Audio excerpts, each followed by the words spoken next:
Waxing Crescent 4, self-love. I hope this isn't too bright. Okay, so radical self-love is necessary. Empowerment starts from the inside out. Do not compare yourself to others. Start your change with focus and love of self. Every day I bring, sorry, I'm gonna move this. Every day I bring radical self-love to body, mind, and spirit. We'll jump to the end here.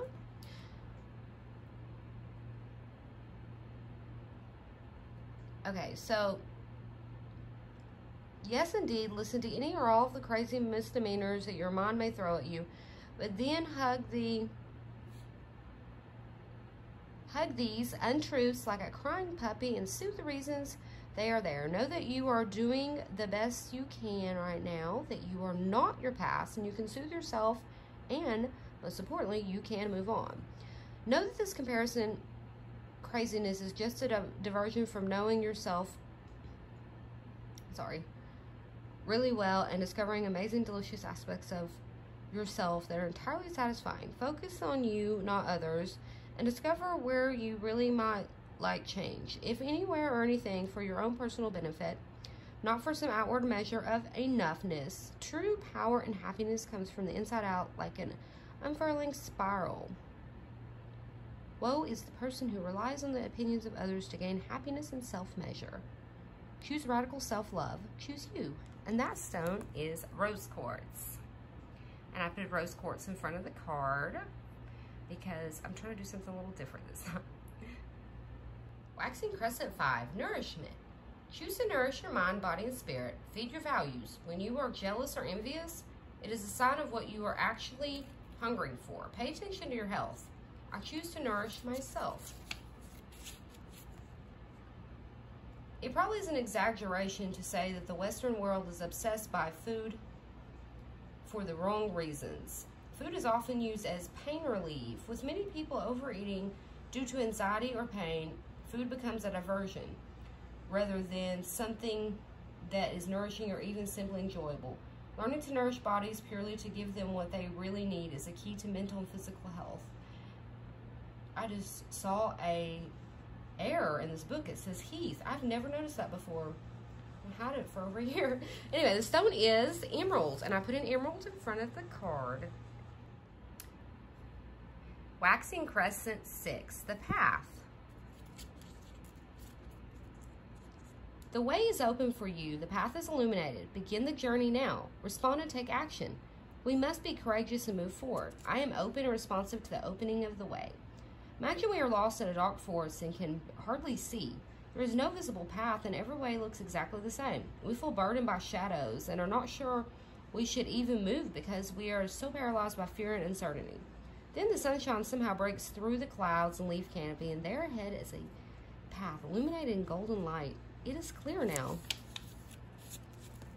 The direction we should head.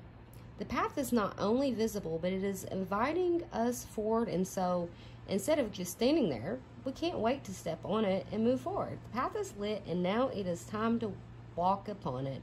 That stone is pyrite, and I put it in front of the card. This phase is the first quarter moon. There's assessing. It is time to assess your current position. You must make sure your blind spots are revealed and that you are honest with others and yourself. Sometimes the hard decision is the best decision. You should be able to assess and move quickly based on the assessment. I am enjoying moving and choosing. Although it doesn't seem terribly glamorous, assessment has a high payoff for us if we bother to do it well. Doing it well means we really look hard at how things are going. All of us have some kind of blind spot, so it's worth exposing this by consulting a trusted friend or finding where negative repeating patterns are and looking for the cause. Shining a light on a blind spot and taking action to shift it is one of life's big catalysts for change.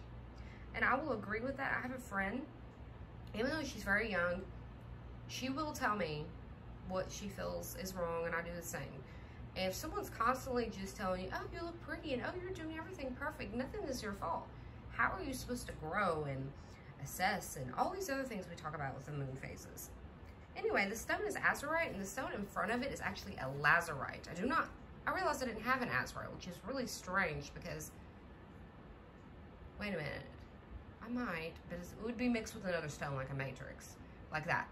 Anyway, this is a lazurite, like I said, and it's azurite and lapis lazuli. So that's the closest thing I've got to azurite, but that is the stone, and it is in front of the card. This phase is the waxing gibbous 1, discernment. Take care of your choices now. Look carefully and judge wisely. There may have been something difficult to see, something that has been obscured, but now it has been revealed to you. Examine it closely. I take my time to be accurate and precise in my discernment. The secret here is discernment, really making it a priority to take time to ensure acuteness of judgment. Really looking at the fine print before you buy. Instead of taking things on face value or rushing into surface judgments, take your sweet time to form friendships and business relationships. Put your energy output into perspective, looking at evidence instead of only just believing. Feel and act when you are being trodden upon or having your boundaries overstepped or when something doesn't quite feel kosher, which also means right, like it don't feel right. Ask clarifying questions and really listen to the answers offered, then act on the reality. That is growth. That is real pattern busting. That is the gathering of wisdom. Note, waxing gibbous moons.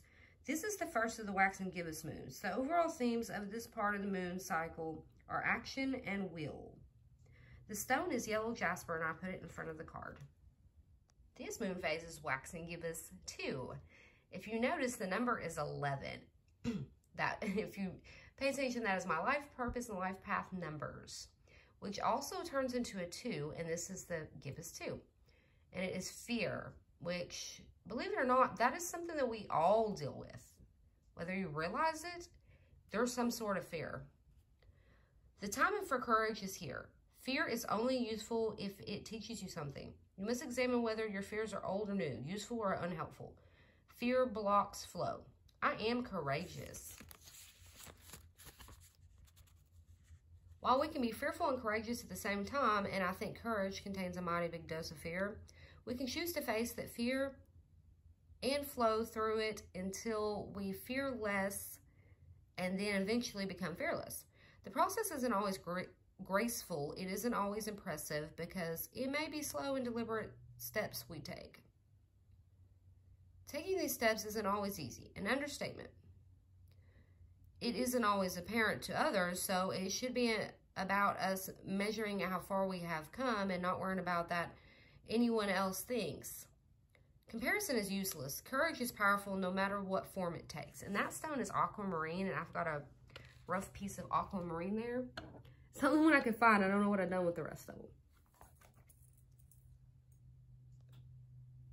This last phase we're working with is waxing gibbous 3, and if you look, 12 breaks down to a 3. Boundaries. Judging what you need and what you don't need allows you to place healthy boundaries. You teach people how to treat you. Judge what is healthy and right for you with clarity and care.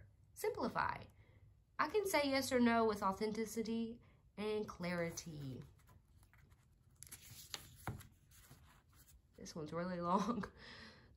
To simplify, focus on your own experiences and not look outside yourself. For justice may all be very nice for gurus, but for those of us who want to be the change they wish to see, I judge happily that certain things are unacceptable. So I strive to change those things. People judged that slavery wasn't right and involved themselves in change. Even to the extent of waging war. People judged that whaling wasn't right. Sorry, my heat just kicked on. So it's been banned in most countries. We judged that apartheid wasn't right, and people died to change it. One brave man, Nelson Mandela, was jailed for decades as a result. Boundaries teach people how to treat us, and this is a kind of positive judgment. And that stone is obsidian. And I placed that one in front of the card. Well, that one's black obsidian, but it just says obsidian. I'm having issues because I got my phone on the charger. It was dying. So, waxing moon phase. And I will tell you the types of magic you can do, types of spell work. you can do for this phase is issues or problems at work, healing and health difficulties, my charger's in the way, healing animals, money problems or spells to bring in more cash, helping a business to grow, removing mental blocks in education, passing exams, starting diets or breaking bad habits. I know the money and business ones would be really great for a lot of people right now, especially myself. Moving to a new house or dealings with real estate, growth, beginning new projects, that one to you, and finding lost property, like if you're missing an earring or something, there's spell work you can do for that.